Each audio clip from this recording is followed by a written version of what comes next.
TV की सबसे पसंदीदा एक्ट्रेसेस में शामिल जेनिफर विंगेट एक बार फिर से अपनी पर्सनल लाइफ को लेकर सुर्खियों में। खबरें हैं कि 16 जुलाई को वो यूनाइटेड किंगडम के बिजनेसमैन विलियम इस्माइल के साथ एक इंटीमेट सेरेमनी में शादी करने जा रही हैं। लेकिन जेनिफर की दूसरी शादी की खबरों के बीच एक बार फिर से लोगों को उनकी और करण सिंह ग्रोवर की लव स्टोरी याद आने लगी।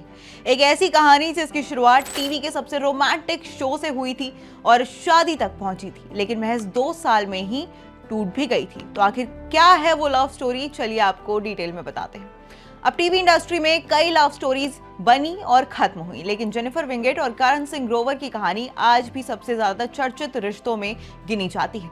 दोनों की मुलाकात साल 2007 में मेडिकल ड्रामा दिल मिल गए के सेट पर हुई थी। शो में करण सिंह ग्रोवर डॉक्टर अरमान मलिक बने हुए थे, जबकि जेनिफर विंगेट डॉक्टर रिद्धिमा गुप्ता के किरदार में नजर आई थी। वहीं ऑन स्क्रीन दोनों की केमिस्ट्री इतनी शानदार थी कि दर्शकों ने इस जोड़ी को खूब प्यार दिया। लेकिन कैमरे के पीछे भी दोनों धीरे धीरे एक दूसरे के करीब आने लगे और दोस्ती प्यार में बदल गई। हालांकि उस समय कहानी इतनी सीधी नहीं थी। जब जेनिफर और करण की दोस्ती बढ़ रही थी तब करण पहले से शादीशुदा थे। उन्होंने साल 2008 में अभिनेत्री श्रद्धा निगम से शादी की थी, लेकिन ये रिश्ता ज्यादा समय नहीं चल पाया और करीब 10 महीने के बाद दोनों का तलाक हो गया। तलाक के बाद करण मुश्किल दौर से गुजर रहे थे और इसी दौरान जेनिफर ने उनका साथ दिया और दोनों का रिश्ता पहले से ज्यादा मजबूत हो गया। करीब 3 साल तक एक दूसरे को डेट करने के बाद दोनों ने अपने रिश्ते को नया नाम देने का फैसला किया। 9 अप्रैल 2012 को परिवार और कुछ करीबी दोस्तों की मौजूदगी में दोनों ने बेहद निजी समारोह में शादी कर ली। उस वक्त उनकी शादी टीवी इंडस्ट्री की सबसे चर्चित शादियों में से एक थी।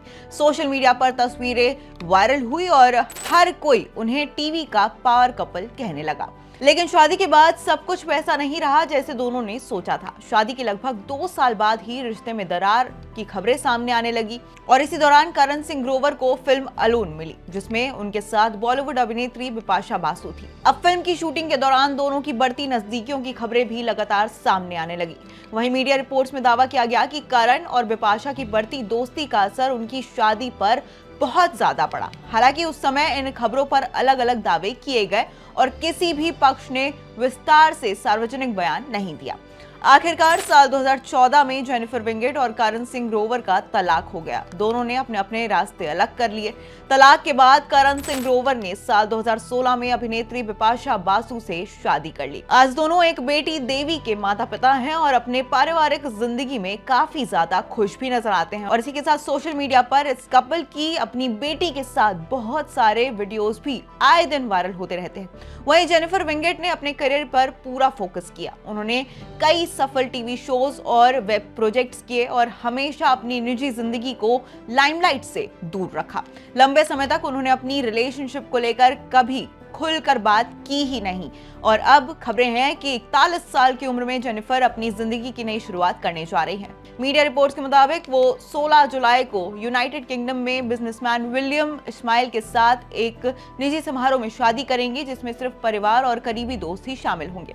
हालांकि शादी को लेकर अभी तक जेनिफर विंगेट या उनकी टीम की ओर से कोई भी आधिकारिक पुष्टि नहीं हुई है, लेकिन फिलहाल इन खबरों को मीडिया रिपोर्ट्स के आधार पर ही देखा जा रहा है।